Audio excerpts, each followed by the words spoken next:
You're listening to Trek FM. This is Steve Sansweet of Rancho Obi-Wan, and you're listening to the 602 Club.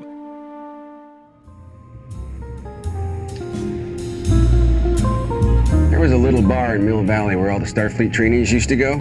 The 602 Club. You know it. I was there more times than I can remember. Welcome, everyone, to the asteroid belt here over on a moon you've never even heard. Wait, wrong. What? No. 602 Club, I mean, sorry. I get confused. There's so many speakeasies there in the Star Wars galaxy. I can't never remember which one I'm at, but we're here at the 602 Club. We're going to go by the asteroid belt tonight because we're going to be talking about something special for everybody. Before we dive into that one, I got some amazing guests, and I'm really excited for you, the listener, to hear who's here tonight. And first and foremost, the one, the only, Bruce Gibson. I am so glad to be sitting here in the 602 Club and ordering drinks from Ruby. What'd you get tonight, Bruce? Well, I got Tequila Sunrise. And actually, no, they... Great, now I've got the Eagles song stuck in my head. Exactly. Are you going to start singing it? No, I'm not. I not tonight, but... wow, everybody... Later. Matt is having an off night tonight. If he's not going to sing, something's wrong. Okay.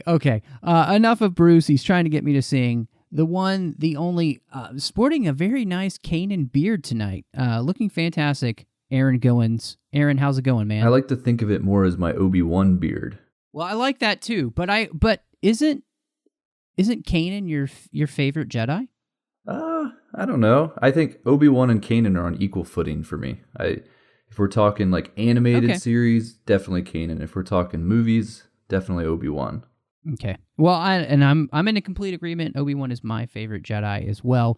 Your beard is just much better than mine, and so I'm slightly jealous. And so I don't want to harp on that. Just before we dive into talking about A New Dawn tonight, the very first book in the new canon of Star Wars, you can find us on iTunes at itunes.com/TrekFM, where Trek FM is a featured provider of audio content for all your geek needs. You can find everything Star Trek and beyond here with the 602 Club. Make sure you check it out. And, here in the new year, 2017, help us grow. Give us a star rating and review. It definitely helps out the show. We're on Twitter, Trek FM, Facebook at facebook.com/TrekFM. We've also got the listeners-only discussion group there.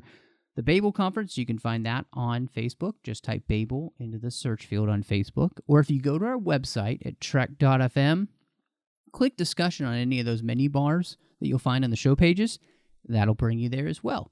And last but not least, you can send us an email. Go to trek.fm/contact, choose a show, choose the 602 Club, and that'll come straight to me and any of the other hosts that were on this week. So really excited to dive into this one with both of you. Aaron, you're an expert in Star Wars books. I mean, you do host a Star Wars books podcast, so I had to have you here. Star Wars Bookworms, anyone, if you're not listening, make sure you do. And Bruce, I mean, you've been on plenty of the Star Wars 602 Club episodes as we've been talking about the new canon, old canon. I know you've read a bunch of it. I've seen your library. That's true. Yes, I've read every book of the new canon at this point, so I'm doing a lot better than I did with the old EU. How about you, Aaron? Were you a huge fan of the Legends line? Had you read a ton of it, or was it more like, you pick and choose? Oh, huge fan is probably an understatement. The books for Star Wars is actually what got me into Star Wars. So sometime in the 90s, I don't know, I can't remember the exact year, I found Courtship of Princess Leia of all novels, and I became hooked in this Star Wars universe, and I kind of discovered the movies and stuff through the books. So yes, I was all about, I mean, not every Legends novel was a home run, but I was all about that stuff, the Dark Horse comics, all of it. I mean, you set the bar kind of low with the Courtships of Princess Leia. I was a teenager. I didn't know any better. To me, there were Night Sisters and Rancors, and I don't know, it just was cool. It was really cool to me. I think I got into it right at the right age, and I wasn't super critical like a lot of us have gotten, and later in our lives. At that time, I just thought it was Star Wars, and it was the continuing adventures of Luke Skywalker, which is what I wanted. And now we're getting that in film form. But at that time, we didn't have that, other than in the books. So yeah, I ate it all up. I was a huge fan of the Legend stuff and still like to go back and pick through that stuff occasionally. Well, it's funny that you say that because I think we have very similar experiences. I was the same way. I was about that same age digging into these books. I didn't care, I mean, I knew the Crystal Star was bad. Yeah. I could admit that was bad. Planet of the Twilight, not good. But, I read all the way up to Crucible, and I actually enjoyed Crucible, which is the very last book in Legends line. So, for me, yeah, I love that stuff. But we got a brand new canon here, starting with A New Dawn. And before you jump on me, send me an email other than the Son of Dathomir comic, which is canon, which had come out before this, which was by Dark Horse. In fact, it's the only Dark Horse comic that is canon. This was the introduction to Star Wars literature as it was going to be. So I wanted to ask both of you, since we have those experiences with both of the universes, how do you think that this book functions? Do you think it functions well as a lead-in to a whole new world of Star Wars literature? I think that for me in the new canon, like if I was ranking my favorite novels in the new canon, this one wouldn't be necessarily near the top. I don't know if this one was kind of the lead into the new canon almost by accident.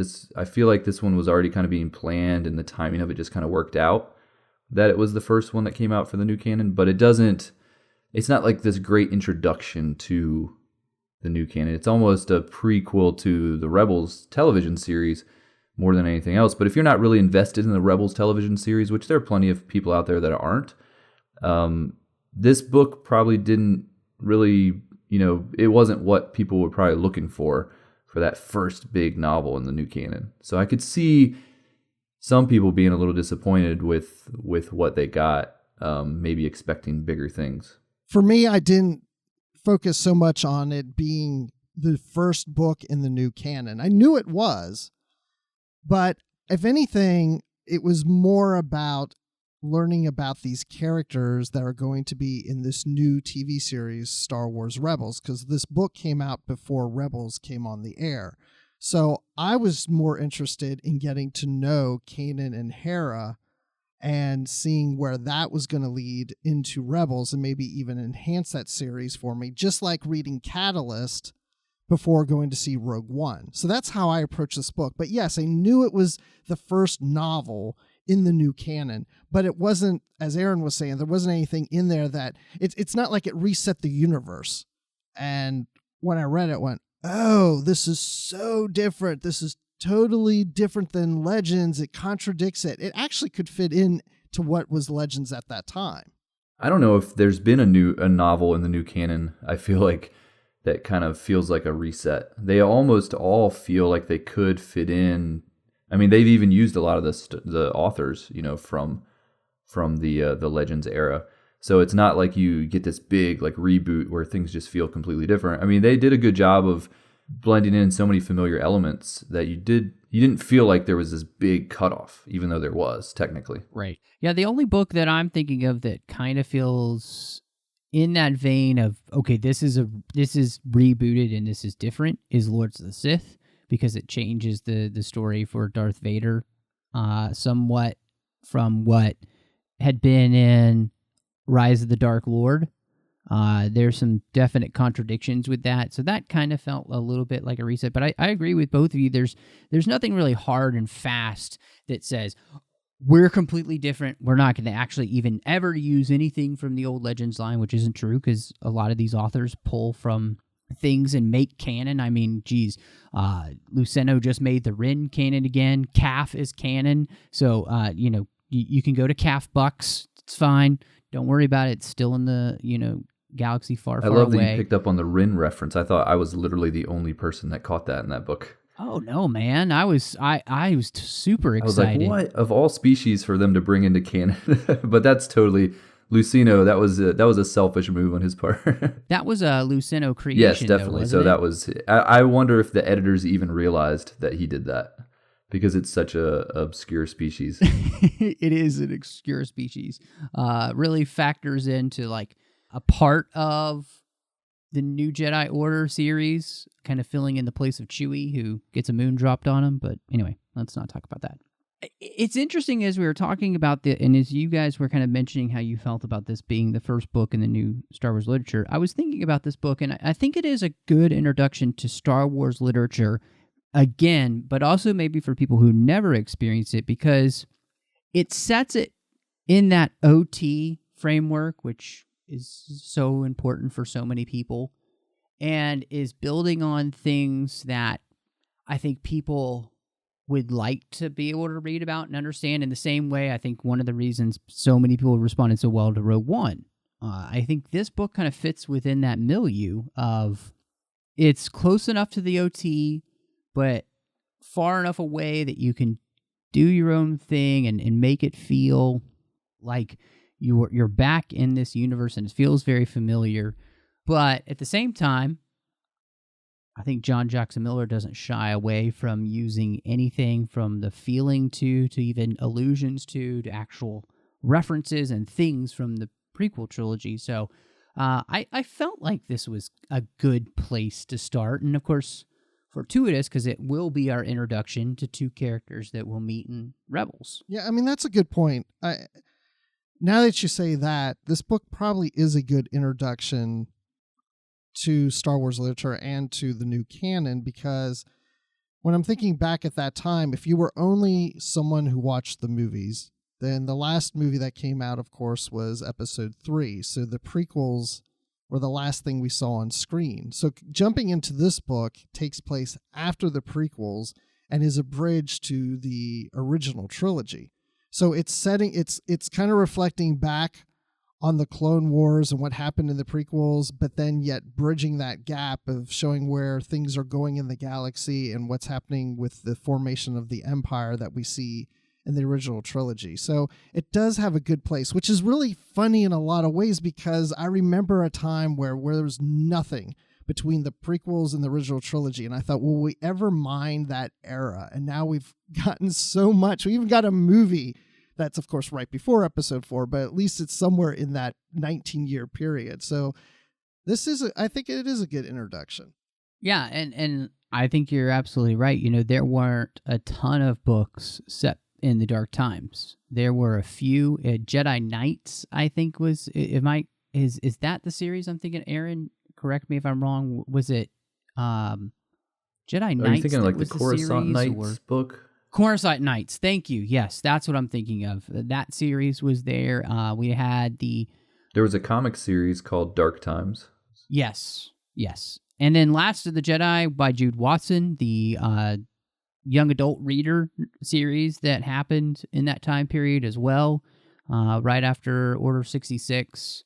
Obi-Wan Kenobi shows up in a couple of those books. And so, yeah, there are a few things, but there's not a lot. So, yeah, I think it does feel like an interesting place, but when I look at covering this book now, as in, instead of when it came out, it honestly makes a lot of sense that they would start here.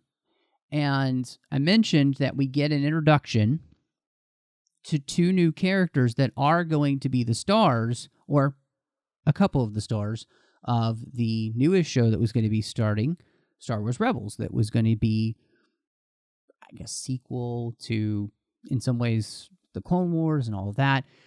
So I wanted to ask you guys, how do you feel like, first, that this works as an introduction to these two characters?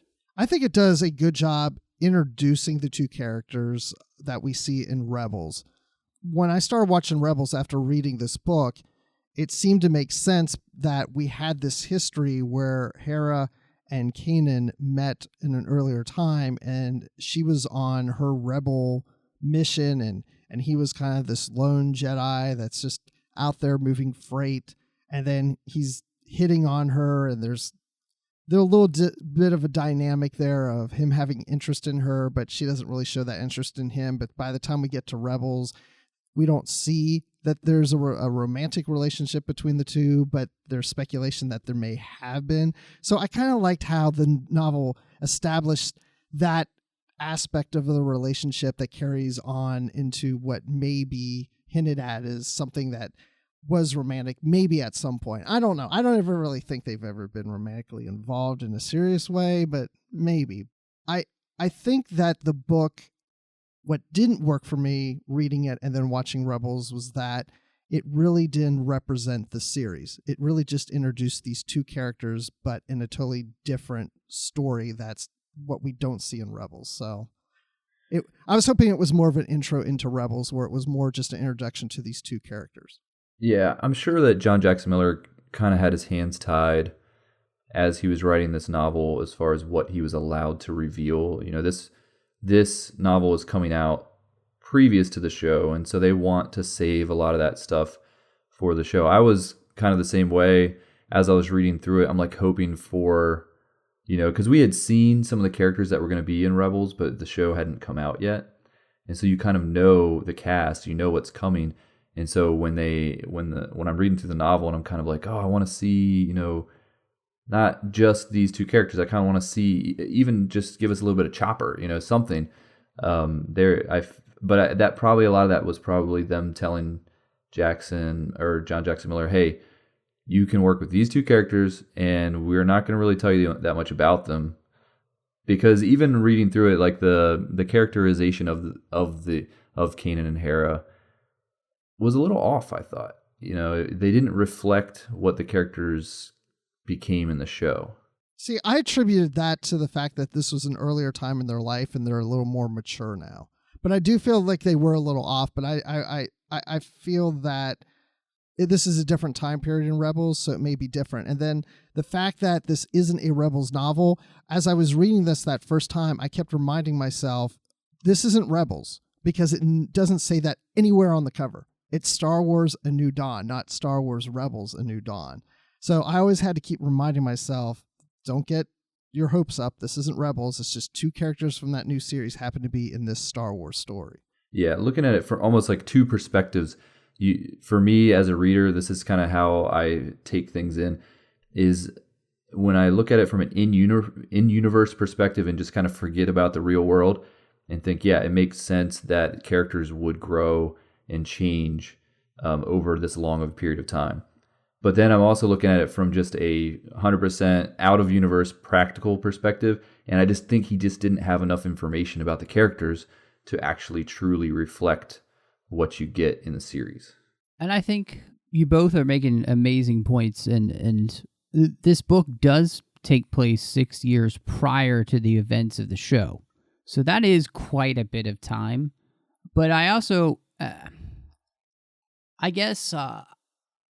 I see both of your sides, but I think that John Jackson Miller does a good enough job of explaining why Kanan is the way that he is, why Hera is the way that she is, and he sets the foundation for who they are going to be in that series, and he sets them on that course.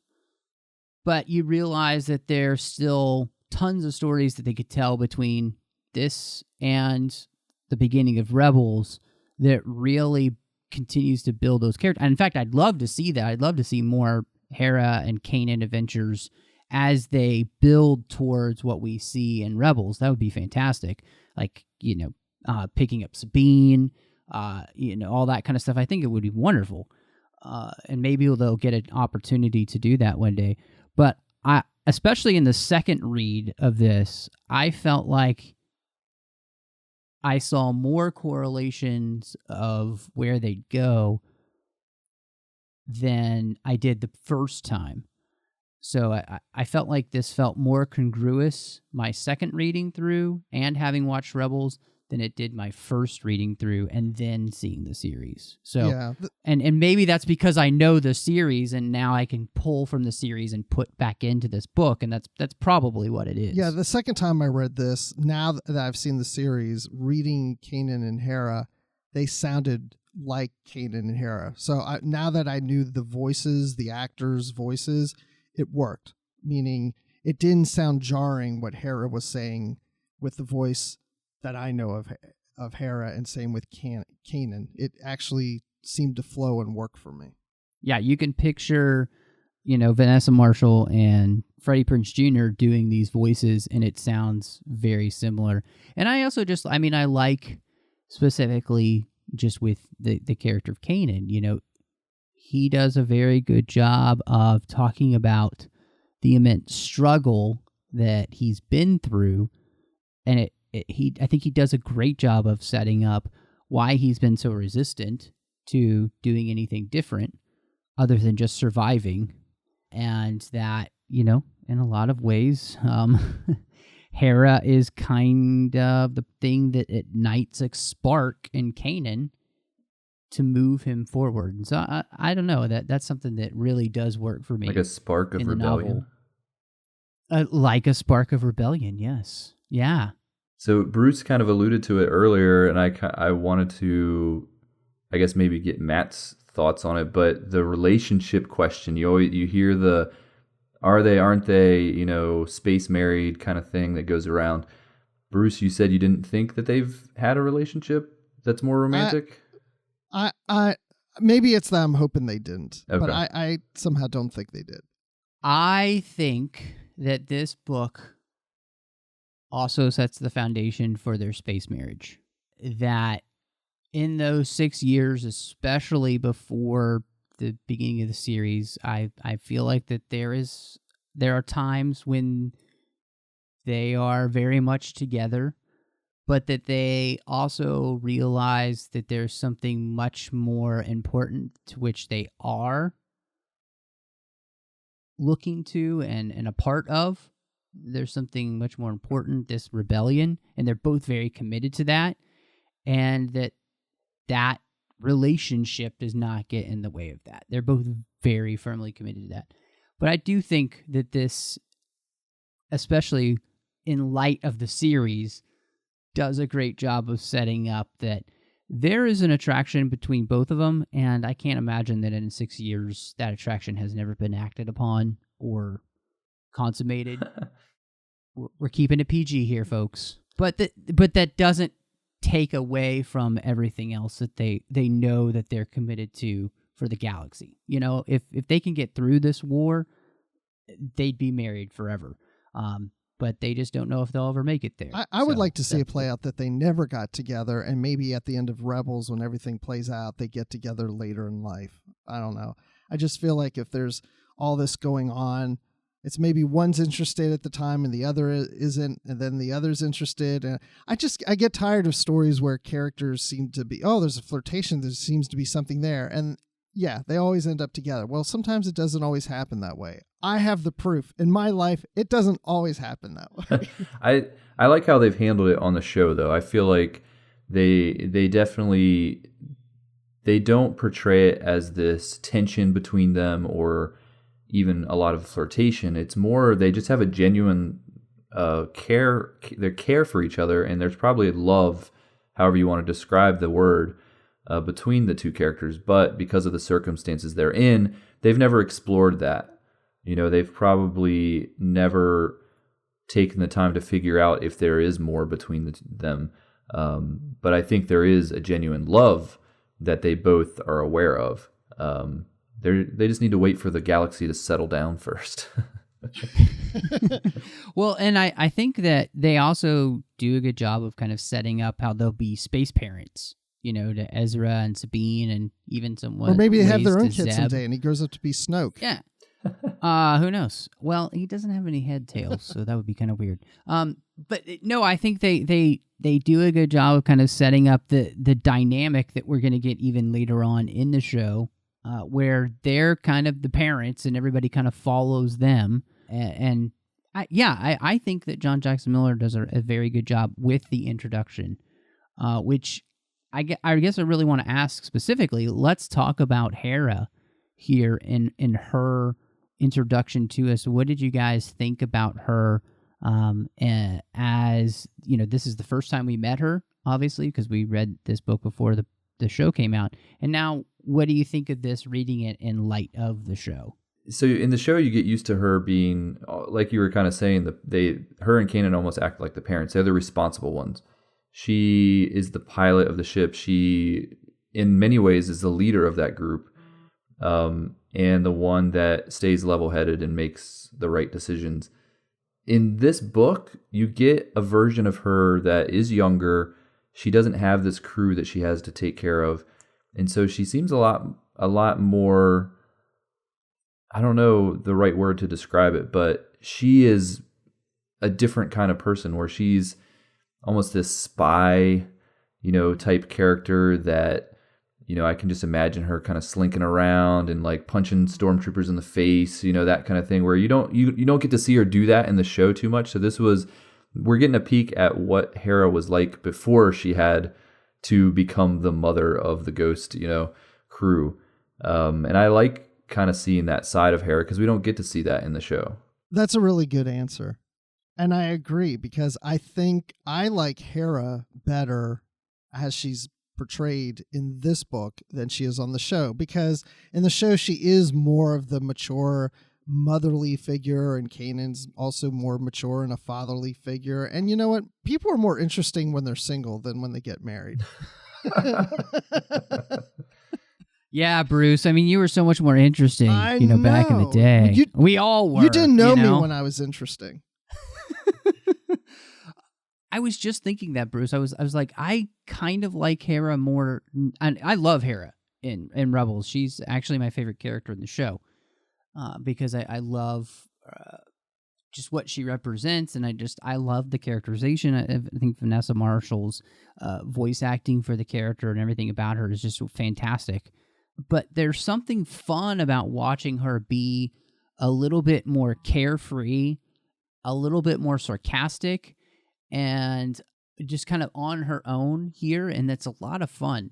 Like you said, it almost is like she's the original Fulcrum, even before Ahsoka, because that's what she's doing. She is spying on the Empire, and her goal is trying to figure out what the Empire is really up to, but also who might be able to help her in a rebellion, which I think is fascinating. And it makes her this really cool character because she's one of the first people that we're getting introduced to, especially in the new canon, that is all about taking down the Empire. And I think it's pretty awesome. I love the characterization here. I really enjoy reading her. And her barbs back and forth with Kanan are a lot of fun. Because even here, yes, she's younger, but she's still the more mature one. And she really captivates Kanan. He is the typical, guy that gets blinded by the beautiful woman. And a lot of his motivation, I think, comes from his infatuation with her. He's definitely crushing on her in this book, and you can see why, the way that they characterize her. She is this very fascinating woman that he's just like, yeah, I need to know more about this person. I mean, that's what happens when you run into a Twi'lek of the night, you just, that's what happens, man. I guess so. Oh, gosh. Okay, so we got Hera. What did you guys think about, let's talk about Kanan. He didn't use the Force. No. The hard part about this book is they really wanted to keep Kanan undercover. You're not going to get the big Jedi reveal for Kanan undercover until Kanan. the show. And they're saving that for the show, which he has an amazing moment in the show where he puts his lightsaber together and stands up and ignites the lightsaber, and everybody's like, "Oh my gosh, it's a Jedi!" So I'm glad they saved it for the show. But because of that, the book is not allowed to use him in that way, and so you don't get Jedi Kanan, you get drunk mining Kanan. So it's a little bit different. I enjoyed the character, but it's definitely not the same wow factor that you get from him in the television show. Yeah, there's none of that mystic Jedi mysticism, whatever, all things going on about Jedi and how to be a good Jedi and how to sense the Force. We're not getting much of that. You're right. We're getting the drunk miner Kanan, and to me, it makes his character a little more fun. I guess the thing is, I'm really noticing that I think I like the characters in the book better. And I think that's because a book, we can get to know more about the character than we can within a 22-minute episode. So a lot of these episodes when we're watching Rebels are, fairly quick, where in the novel we get to get into their head and really see what's motivating them. And I feel like I have a deeper understanding of the characters and can settle into them more than I can on the show. So maybe it's not really a good comparison. And again, it's not that I don't like Kanan or Hera in the series. It's just, I think I like reading about them in the novel and getting to know them better in that manner. I remember when I was reading through the book and before having watched the show, and I was really worried that I wasn't going to like Kanan because of the way he was portrayed in the book. Even early on when he's talking to Skelly and Skelly's trying to get his attention, he's like, dude, leave me alone, leave me alone, leave me alone. And then he just punches him in the face to get him to leave him alone. And I'm like, this guy's a jerk. Kanan is a mean guy. I don't like that about him. And obviously with the show, he's a lot different, and he's probably my favorite character in the show. But I remember reading through the novel and thinking, I'm not going to like this guy. Yeah, actually, now that you say that, I remember thinking the same thing. I wasn't sure if I liked him that much until the show came on, but now going back and rereading it, it's almost like I like him better now in the book because I know who he is eventually. It's like finding out a friend of yours, what he was really like in college and high school and just laughing about it. It's more entertaining now. Yeah. What's interesting to me about Kanan here is the way in which Sean Jackson Miller, and he takes this opportunity a few times in the book, and I like it. It reminds me a little bit of the episode 3 novelization where Stover would almost take that aside to tell you some important things. And he does that with Kanan and explaining his experience, and they'll go into it more, obviously, in the comic series that they did, the Kanan comic. But they do a great job here in the book of giving you that picture of exactly what Kanan's been through from the end of Order 66 all the way to this point where he has been somebody who's been hiding, and he's taking every advantage of that Jedi calling to not be attached to its nth degree, so that he can stay alive and stay hidden. And, at the same time, he's a young man, so he's also taken that as an opportunity to get drunk and get laid and go find the next, dangerous thing he can do. And what I liked, like you're talking about, Bruce, it's like this is the wild oat side of Kanan, and it's interesting to watch him start out here. And again, I think Hera does ignite a spark in him that makes him want to go back to finding and being about something more than just himself. Like it's almost like he's finally gotten tired of that. And she helps ignite that spark because he's interested in her. But I also think her zeal and passion for what she's doing rub off on him in a really good way. And so I think that was really fascinating. Quick thing, though, there's a great thing in the book. There's a quote there that I wanted to read just in reference to the idea and talk about it with you quickly, Jedi relationships. And it says in the quote that the Jedi Order was more than an unpaid police force, more than just an exercise club that was into metaphysics. It was a way of life based on the Jedi Code, and a lot of rules for living that weren't in the code that had been tacked on later. One was that the Jedi avoided becoming involved in romantic relationships. Once on the run, Kanan Jarrus had found this rule pretty easy to forget about. So it's interesting to me that we learn specifically here in Kanan, the Jedi Order and Code. It reminds me very much of the Jewish original 5 books of the law, and then those books were added to later on by the priests and their interpretation, and those became part of the law, even though they weren't originally. They just kind of got tacked on. So the Jedi Code got tacked on with orders that weren't originally part of the code, and one of those was you're not allowed to be in romantic relationships. I think that's fascinating to learn, that that's not originally part of the Jedi Code. It's something they added later. I think they're trying to lay the groundwork for the flaws of the Jedi, what caused them to fall. So the original ideas of the Jedi have changed, over the years, and the Jedi have become something that isn't what they originally were meant to be, and I think that is ultimately what led to their downfall. So this is just one example of that, where they started to try to maybe get a little too high and mighty, a little bit too stuck on themselves, and a little self-righteous, and I think that all went hand in hand with why they were defeated by the Emperor, and the Emperor was able to infiltrate and destroy them. And the out-of-universe answer may be that they want Jedi to have relationships. And so, well, it wasn't really part of the code. It was something that was added later. So now that the Jedi aren't around, you can drop those rules and we can allow our Jedi characters in future stories to have relationships because that's what we want. More like guidelines anyway. Right. I mean, we really haven't seen, I'm trying to think now if we've seen examples of Jedi having relationships beyond this, where it wasn't something they were doing in secret. Have we? The closest that we've come in canon that I can think of, where it's not necessarily hidden, was the relationship between Obi-Wan and Satine. I felt like that was still kind of hidden.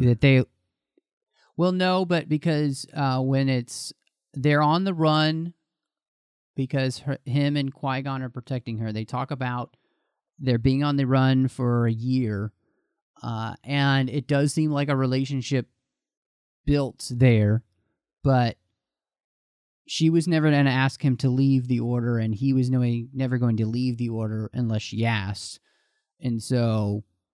Right, in order, he would have had to leave the Order, so he knew he would be breaking the rules. But that's as close as I can think of of there being, a kind of relationship, because they still keep some kind of relationship. I mean, there's something going on between them when they meet during the Clone Wars. It's not like those feelings died. They just... I think that they had good intentions when they're trying to create these rules around, the Jedi, and I mean, attachments do lead to bad things, and we saw the epitome of that with what Darth Vader ends up doing and why Anakin ended up falling. A lot of that was because of his attachment in his fear of losing the person that he was so attached to. So I think they had good intentions, and they probably just took it a little too far. But since this novel and in the new canon, in a sense, you could say The Force Awakens, because if a lot of people speculate Rey is Luke's daughter, and if that's true, then, Luke, he ignited his lightsaber somewhere with someone, right? And you always have the question of, like, well, you're not supposed to have attachments, but does that mean you can't have a physical relationship? I mean, there's plenty of people that can do that and not be attached, per se, so... I don't know. I can't do that like you can, Aaron. No. I mean, I know that, somebody asked George that question. He's like, yeah, Jedi have sex. Okay, well, there you go. We're good. I mean, I can't imagine them not. So it seems there doesn't seem to be a code of celibacy for the Jedi Order. It just seems to be non-attachment and non-romantic relationships that are exclusive. Therefore, but it's interesting to learn, as we do here. I just thought it's not a part of the Jedi Code. It's something they tacked on later, right. and that got they through may the have had story good group, intentions so for it. That's important. So, yeah, right. So we covered Hera and Kanan there. We get some more proto-rebels in the story. So I just wanted to quickly ask you about some of the characters that we spend some time with, and I thought Skelly was really interesting because we've never met a Clone Wars veteran who isn't a clone, and I thought it was really interesting to meet somebody who wasn't a clone, evolved in the Clone Wars, and it has some serious PTSD, and was a bomb specialist. And that was a really fascinating character to get to know and to see in this new Star Wars universe, kind of taking everything into account that we had gotten, the PT, Clone Wars series, and the original trilogy. Yeah, he really liked to blow stuff up, man. That guy, all of his assassination attempts on Count Vidian, he got so close so many times, and ultimately succeeded. But man, this guy, he was like Sabine. You know how Sabine likes to blow stuff up? She's a little more artistic about it. She's a little more, calculated. But this guy, he was just crazy. Crazy dude. He was definitely interesting to read about. So I thought of the Muppets with Skelly. And I had to look him up. His name's Crazy Harry. There's that Muppet, and he goes around with the little lever, and he's blowing everything out. That's how Skelly was. Actually, he started to get on my nerves after a while. The first time I read the book, I felt for his character. I kind of liked him. This time I reread it, he was driving me crazy. It's like every scene he pops up in, he's blowing something up. It's crazy. So this time you're like Kanan and you wanted to punch him in the face. Yes, and yeah, that's why I'm liking Kanan in this book. I think he's an interesting character to watch because he is suffering in a pretty bad way from the PTSD of the Clone Wars. But at the same time, he's also suffering because he can't understand that somebody would wantonly destroy a natural resource and a natural formation like this planet Cinda for the reasons which the Empire does want to. And I think that's really fascinating to watch a character, and we are learning, especially even through the character of Skelly, just how evil the Empire is, because he doesn't believe that at all at the beginning. Like, he has to be shown that a few times before he finally gets it, that the Empire doesn't care what he cares about. I thought that was a great story, and I liked that they used him to tell that story. I like how Hera actually tries to recruit Skelly, or like he's on her radar, as far as somebody that might be helpful to the rebellion. But then, through his kind of interview process, she's like, no, this guy's too crazy. He's a loose cannon. He's not going to be good for us. It would be like having Hondo as part of your crew. You just, you'd never know what that person was going to do. At least Hondo's funny. That's true. He's just, Skelly is just somebody who's definitely deeply affected by what he's been through. And so, what about Zaluna? Because this was really interesting, and this added something completely different that I don't really recall seeing in the Legends line. The Overwatch specialist from Transept Media, who monitors everyone, like the very very definition of big empire watching you. I liked her character in this, and I like that aspect because she works for the Empire, but this job that she does in observing people was something that she was even doing as part of a corporation before the Empire, and now the Empire is using them, and I just feel that she fell into that group. She didn't sign up for it. So it's great to see a character whose motivation wasn't to pursue working for the Empire, but just fell into it, and now she wants out of it. And I think she's figuring out her way through this book of what her purpose is and what she's going to do. And I was really disappointed that we haven't seen her in Rebels. I was really hoping when I've read this the first time that we would get to see her character in the series, and we haven't yet. I remember one of the big complaints that people had about the Legends line of novels was when the novels would get a little too real world. They'd start talking about organizations or paperwork or, things that it kind of takes you out of the fantasy element of Star Wars. And the movies never got into that kind of stuff. The movies are just telling you this adventure and it's fantasy and it's dark side versus light side. But when you have a novel and you have to write a lot more detail, you start to get into the nitty gritty, which for some people it's too much information. I felt like for this particular character and like the organization she was a part of, that's kind of where I was at. It was almost like it was too much going on. I don't know if I needed to know about this. Even the name of the corporation that you just said, and I forget it already. It sounds like a real corporation that would exist in our world. It kind of wasn't my favorite part of the book, and that character didn't seem super important to the overall story. She was a tragic character. It was very sad what ends up happening to her, but overall, I didn't necessarily need her in this book. I think the book could have been the same exact story and kind of lost that element.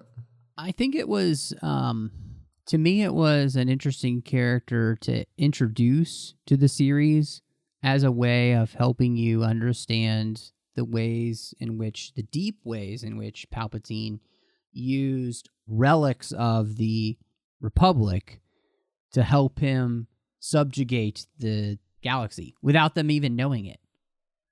To me, that was just one of those things where I was enjoying watching how the Empire was growing and using these, just everyday things. She worked for a company who, they monitored people, but the monitoring was, what kind of beverage do people drink on the train home so that we can sell them then that beverage? Or they would do good things like there would be an accident and they would send people, they would send the police force out, those kind of things where every little single thing about the galaxy is slowly being corrupted from the inside out.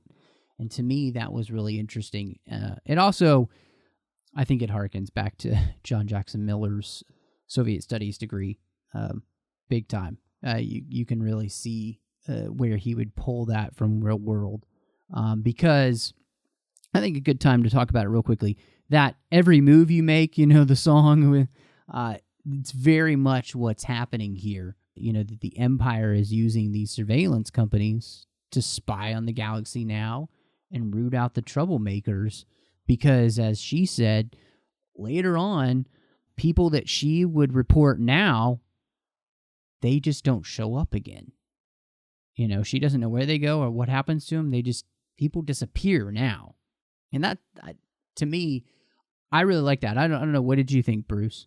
I did too. I understand Aaron's point about it feeling a little too real world, and maybe I like that because it helps me relate to the situation because it feels real world. And then when the aspects of the Empire stepping in and changing stuff, it stood out to say, how much the Empire is changing the worlds and how people's everyday lives and jobs have changed. So that really just seems to work for me.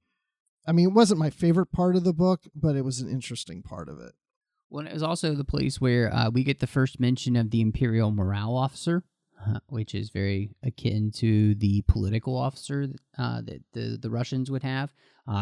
That's the person that Singer from, I hate to reference Aftermath, but that's what that character will be. So this is the first mention of that connection we'll see later. But also, this whole section, this is where we see that the Empire is willing to destroy natural wonders of the galaxy for their purposes. And that gets connected right into Catalyst, which that book has a part that's taking place right in this time period where, Kanan and Hera are. So to me, reading this book again, I'm seeing that the story group is doing a good job of putting all these pieces together and making sure that they are connecting well, even with something that's just come out. Catalyst is the latest book, but this was the first one. And those two, there's a bunch of things in here that actually work hand in hand. Yeah, and that's nice. I didn't think of A New Dawn when I read Catalyst.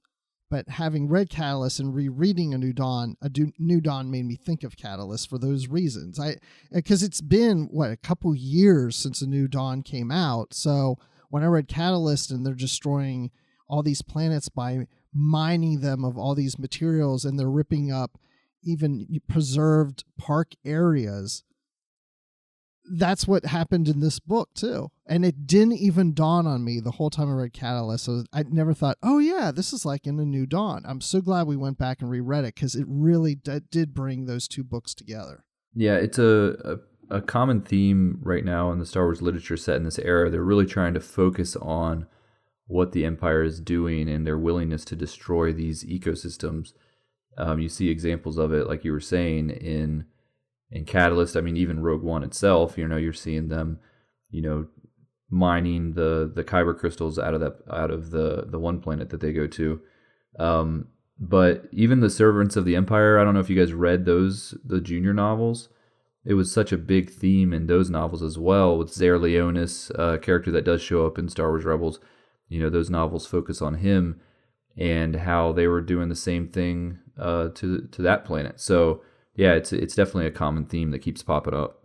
And I like it. I think it's it is very cool, because that's one of the things that I love about the prequel trilogy the most, is the thematic element of the Republic turning into an empire. Democracy falling into totalitarianism. And I think this helps continue that theme of how does that continue to happen.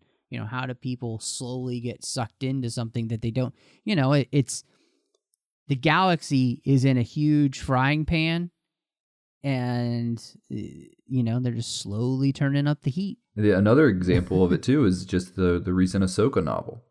Same kind of thing. They pretty much destroyed that planet too. Yeah, I forgot about that. But yeah, it's a lot. Pretty much any literature that has been set kind of in this time period has some example of the Empire completely destroying an ecosystem of a planet. Are we going to get to a point where new books come out and we start saying, well, yet again, another planet that's being ripped apart by the Empire? Let's hope not. Let's hope that, like they don't fall into the same trap some Rebels episodes are. Well, we're on a supply run. Another one? Like, we have to see all of your supply runs? Hopefully that doesn't happen with the books. This was interesting to me, though, because this was a direct tie, I thought, to the PT trilogy with these businessmen run amok, and that the Emperor continues to use these businesses, these corporations, to get what he wants and playing them against each other. And Vidian is the very essence of that. This remade man, this cyborg who used to be just a lowly guy who was checking out, mining planets and, all of these things. And because of his work, his body has been disease destroyed because of all the places he's visited in his life. And he spends 2 years remaking himself, being rebuilt as a cyborg, and finding a way through the stock exchange to make himself into something that he wasn't before. And I thought that was fascinating because he was a scary, creepy villain. I felt like this was a great way to start the new canon and give us a villain that was different and similar and in all of those ways that made me, truly frightened. He has no qualms about just shooting whoever he needs to shoot to get something done. I thought he was great. Yeah, not even just shooting people. I think he killed a man with his bare hands at one point. Yeah, just bludgeoned him to death, and then he threw the whatever the woman's name was, the basilisk lady, that he threw her right into the acid, right? Yeah, lol. Yeah, and then her own husband had to watch it later on in some security footage. But yeah, he was one of the most vicious villains that we've seen, kind of in the new canon. Kind of familiar, we've seen the cyborg thing. It's been done with Star Wars. It's been done in Legends. It's been done in the new canon. Star Wars seems to love their cyborg characters. And I think he's a great throwaway villain. I don't know if I needed more than one novel with him in it, but he worked for this novel. Yeah, I don't really care if I see him again because he's a big jerk. He's different. He's like a lot of villains, but he's different because of the circumstance of him being a businessman and turning into this cyborg villain in the Star Wars universe. We're so used to seeing novels where, somebody is on the dark side and they're a Sith Lord, or they're not a Sith Lord, but they're dark Jedi or whatever. And this guy isn't any of that. He's just a big jerk. And he reminds me, both times I've read this, of Knight Errant, the Lord Odeon or Odeon or whatever. That look, because he was kind of cyborging, had like a piece on his, his eye and stuff. And I just always go back to visualizing that character from the comics and the novel of Knight Errant. What I liked about him too is that he reminded me of Grievous, but a smarter Grievous, and very similar to that, where he is somebody who ended up needing these implants, but then once he got them, he continued to wanted to upgrade and thought himself better than even being human anymore. So I thought that was really cool. And I'm right there with you. I don't need more of this character, but I think he was just so perfect for this book. And he gave you just another side of the Empire that was truly scary, because it wasn't just another Imperial officer villain. You know, this was a new type of villain for the Star Wars galaxy. You know, this really scary businessman who happens to be a Borg. Yeah, who's basically a Borg. Yeah, incredibly smart, and has put it past everyone, even the Emperor.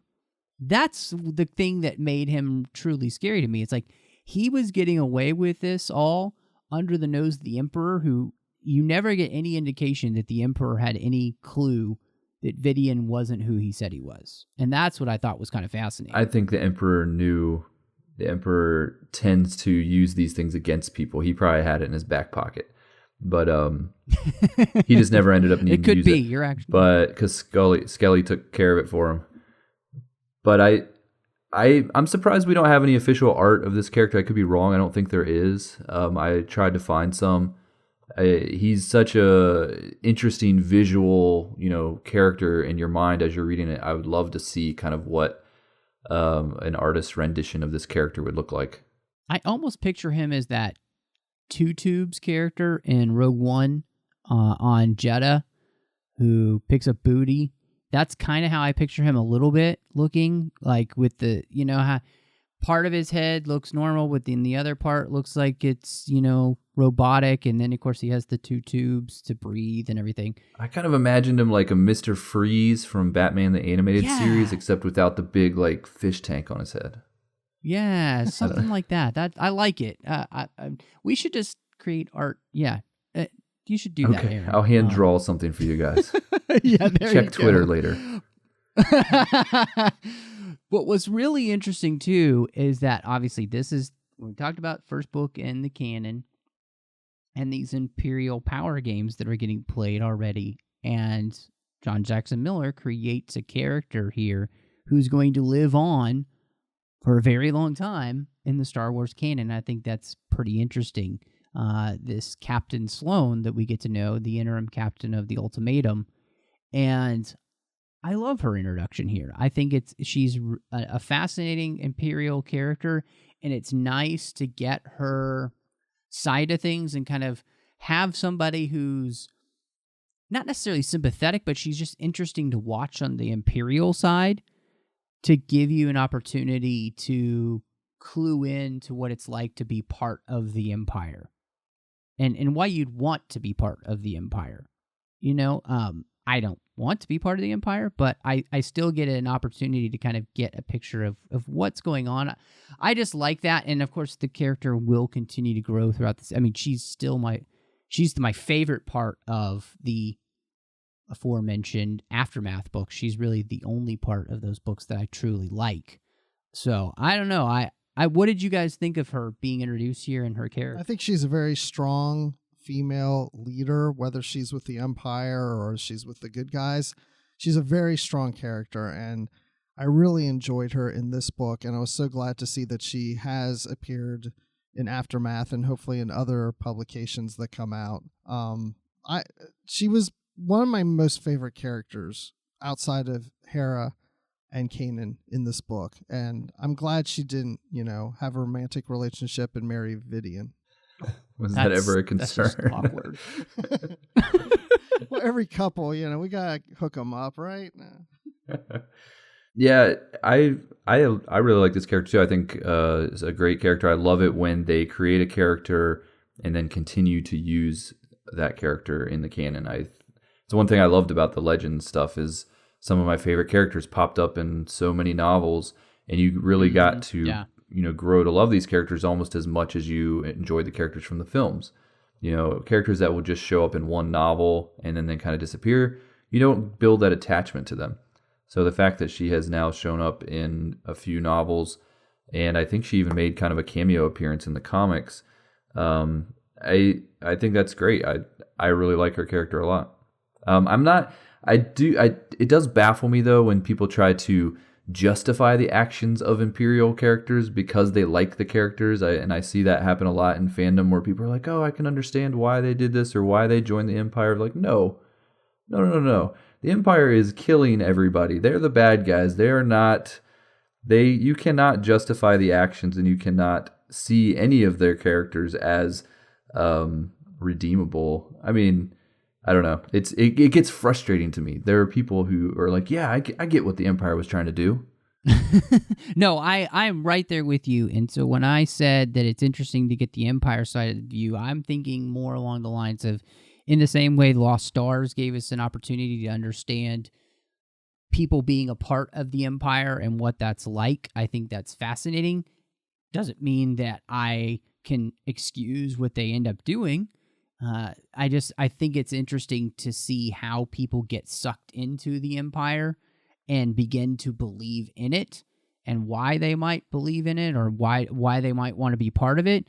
But I'm never going to agree with it. I'm never going to be like, oh, Captain Sloane, she's just, gee golly, she's the best character. Man, I would love to be her friend. No, she's on the side of evil. I remember a lot of people after this novel came out, suddenly, a lot of people really latched onto that character, and all the speculation that, oh, she's gonna see the error of her ways and join the rebellion eventually, and all this stuff. And as many years later, that aftermath comes along, and she's still just a bad Imperial.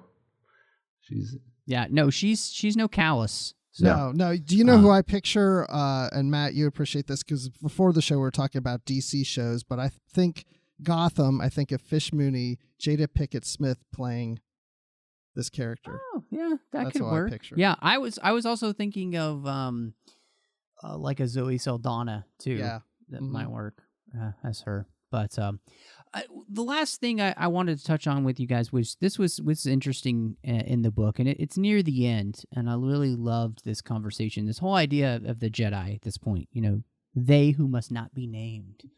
And there's a conversation happening between some of the characters, and they say people can't talk about the Jedi anymore.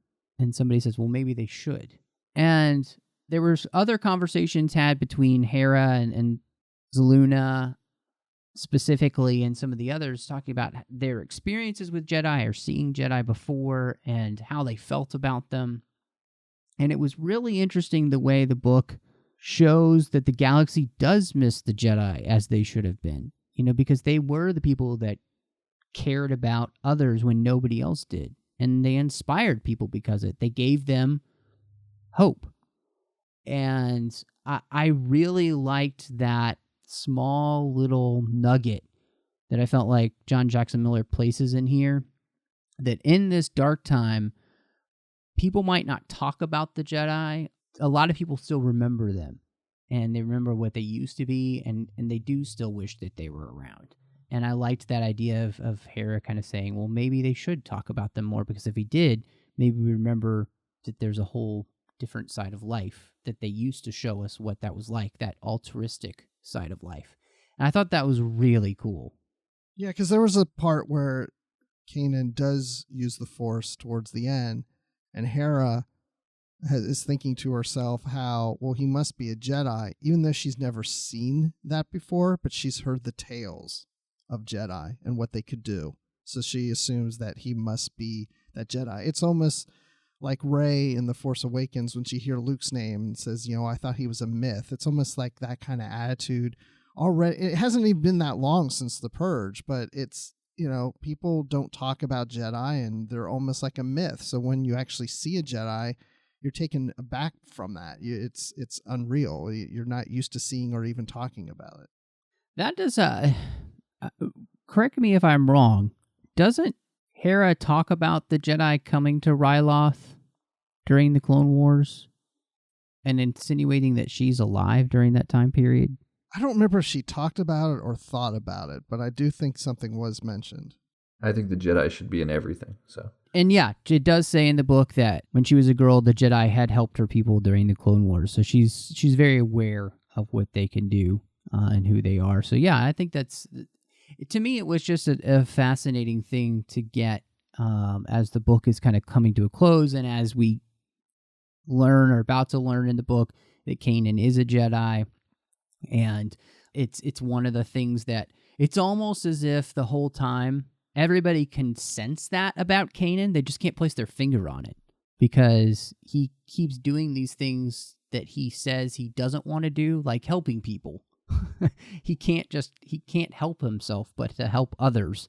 It's a part of his DNA, whether he wants it to be or not. And I really liked that. Hera has to be the luckiest rebel leader in the galaxy because she just happened upon not one, but two Jedi who are now part of her team. You know, she happens upon this guy, Kanan, who, you know, ends up being a former Jedi, and then they happen upon Ezra. You know, it was obviously the Force is at work there, but it's funny to me that she's kind of spoiled. Her group has not one but two Jedi in it as they're trying to, you know, no other rebel cell has any Jedi, and she's got two. And let's not forget Ahsoka. You know, oh yeah, Ahsoka joins them eventually too. So they had three Jedi.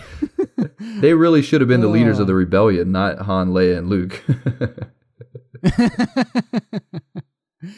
Well, I guess that brings us to the final question as to what you would rate A New Dawn. What do you think, Bruce? I like this book the first and the second time reading it. I would think I liked it a little more this time, more so for the characters, but the story I didn't like as much as I did the first time. It's kind of strange. It kind of flip-flopped on me. I think I enjoyed the story more so than all the characters, and now this time it's the reverse, except for Skelly. I didn't like Skelly this time. He can just go blow himself up for all I care at this point, but I don't think we were really...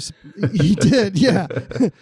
That was my favorite part, actually, right there. That was my favorite part of the book. But... And so when I bought this book, when it came out, I got it on Kindle and I reread it on Kindle, but I also got the paperback when I was at Celebration in Anaheim so that John Jackson Miller could sign it. So that's a pristine copy that's staying where it stays with his signature on it. I'm not touching it. So I would say that I would give this 4 puffer pigs out of 5. What do you think, Aaron? How do you guys rate stuff, dude? Is it all puffer pigs, or you just come up with something? Oh, you can come up with pick out anything you'd like. This one's, I think I kind of alluded to it earlier. This one's kind of middle of the road for me when it comes to the new canon novels. The subject matter of it isn't what I typically enjoy to see in a novel that keeps me interested. I like to see the background of Kanan and Hera, but I feel like I could have gotten as much out of like a short story maybe about it than a full novel. So I enjoy John Jackson Miller's writing. You know, he's written some of the best stuff when it comes to Star Wars, but this one wasn't as much for me, kind of middle of the road. So I'd give it 3 stars out of. Is the stars boring? That's boring. I wasn't prepared to come up with something to compare to puffer pigs. But yeah, 3 out of 5, I guess I would say.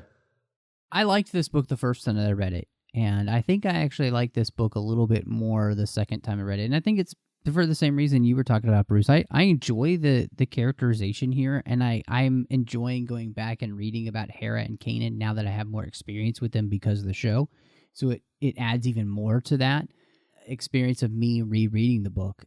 I also enjoy John Jackson Miller's writing. John is such a great author in the sense of packing in so much stuff. And I like that. I feel like I'm getting my bang for my buck with the book that he's writing. That he was really doing a great job of painting the world. And again, we talked about this, the first book of Canon, painting what the world was like after the Empire took over. And like you said, Bruce, this is the first canon representation of what the world is like after Episode 3. And I think he did a fantastic job of setting up that universe that everybody else follows. You know, the series of Rebels, Rogue One. Really enjoy this book. And so I think that it is definitely 4 out of 5. Not quite sure if we're in charge of the Star Destroyers because we're interim captains. So, yeah. I like this book a lot, and I think it's well worth anyone's time, especially if you're a fan of Rebels and if you watched Rebels, you haven't read this, great time to read it. If you have never read any of the new canon, I think this is a great place to start. If you've read all the new canon and you haven't read this one, it's a good time to start. If you liked Rogue One, I think this is a great read too. So I think this is just a fantastic place to dive into Star Wars canon as it is now. So it's a lot of fun. And yeah, I really just enjoyed the snappy back and forth between Kanan and Hera. It reminded me a lot of those old 40s and 50s movies with the two main leads where they kind of like each other, but they don't want to admit it, and they snap back and forth at each other. Good dialogue. So really appreciate so many people that help make this show possible each and every week. We've got our associate producers through Patreon, Ken Tripp and Dave Grayson, Norman Lau. Thank you so much for supporting the network and this show specifically, making sure that it always comes to you each and every week. And we've got a big year ahead of us here at Trek FM, and we can't do it alone. So we ask you to go to patreon.com/TrekFM and see how you can become part of the team. We've got a ton of stuff that's coming out for you these days with the Patron Zone that you can check out. If you're a patron member, $5 and above, it's fantastic. Got great perks there. Again, every little bit helps make sure all the content across the network keeps coming to you. And again, that's patreon.com/TrekFM. Well, Bruce, it's great to have you back in the 602 Club, as always. Where can everybody find you if they'd like to talk some more Star Wars or maybe Star Trek books? Hey, either one. I'm open to it. So if you want to talk Star Trek books, you can find me here on the network on Trek FM on Literary Treks with Dan Gunther, and Matthew joins us fairly often to discuss those Star Trek books. And if you want to talk Star Wars, you can find me over at the Star Wars Report. I'm on there fairly often, probably more than I should be, but I am on there pretty often on the Star Wars Report podcast with Riley Blanton and Mark Hurleman. And you can find me on Twitter at Admiral_Rex. And Aaron, fantastic to have you back. Let everybody know, of course, where they can find you and about where they should be listening to you when you're not in the 602 Club. So I have a podcast called Star Wars Bookworms where we also review Star Wars books. And we did a review of A New Dawn way back when it came out. So back in October of 2014, we did an episode. So if anybody wants to check that out, it's still up on iTunes, and it's episode, I think, 33 of Star Wars Bookworms, where we actually reviewed A New Dawn with Vanessa Marshall. She came on the show and talked A New Dawn with us. So just showing us up. That's cool. It's cool. Everybody's like, why did I listen to this episode when I could have been listening to that? Well, can I add to that Star Wars Bookworms also has a Goodreads group, and I remember participating in the discussions on there with the group. So that's another cool place. Oh, yes, and John Jackson Miller actually came over to the group and had a Q&A in one of our forums. So, yes, Vanessa Marshall, John Jackson Miller, totally trying to top you right now, Matt. But that episode, though, it's a fun one. She had to call in on her phone. It's a very haphazard conversation. I was definitely starstruck, so it's a fun one just to go back and listen to just so you can make fun of me. Yeah, Star Wars Bookworms is a podcast that I do with Teresa Delgado, and I also do a Lego Star Wars podcast with Jonah Marie Macias, and that is kind of focused on the Freemaker adventures, but we also talk about just Star Wars Lego in general. And we're like 13 episodes in on that one, have some really good interviews. Let's see, what else? Oh, yeah. And I have a Doctor Who podcast called Bad Wolf Radio that I do with my friend. No. You don't just go, and I have a doctor. You have a great Doctor Who podcast. Oh, I appreciate it, Matt. My one listener, Matt, enjoys my podcast. And I do that one with Adam Farmer. We've got T-shirts and everything. Who's a much better host with Doctor Who than I am, but I would definitely love for any of you to go check that one out. And that's over at Geek Tyrant. You can find it on their Pod Tyrant network. And then, Aaron, where can everybody find you on Twitter or anything like that if they'd like to catch up? Yeah, Twitter's probably the best place, and it's at AVGoins, AVGOINS. Awesome. Yeah, these guys have great stuff going on. I really do encourage you to check out their podcasts.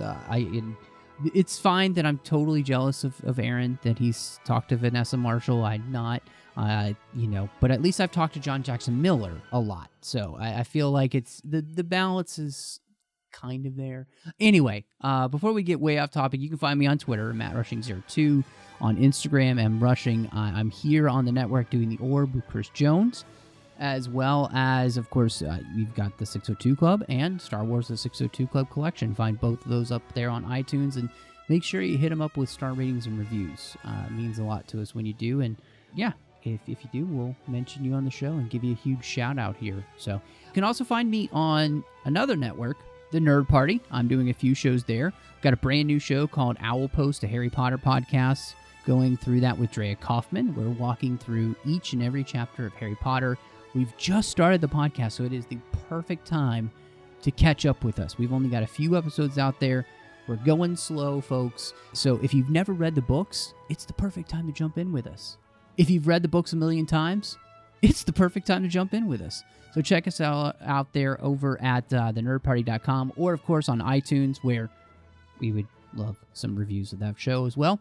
And doing aggressive negotiations with my good friend John Mills. We are the Jedi Masters, talking about Star Wars, esoteric, weird, off-the-wall, crazy, serious, fun. We're covering it all with Star Wars, so make sure you join us over there. It's really a blast, so I hope you will. Well, I just want to say thank you so much for joining us, and may the Force be with you.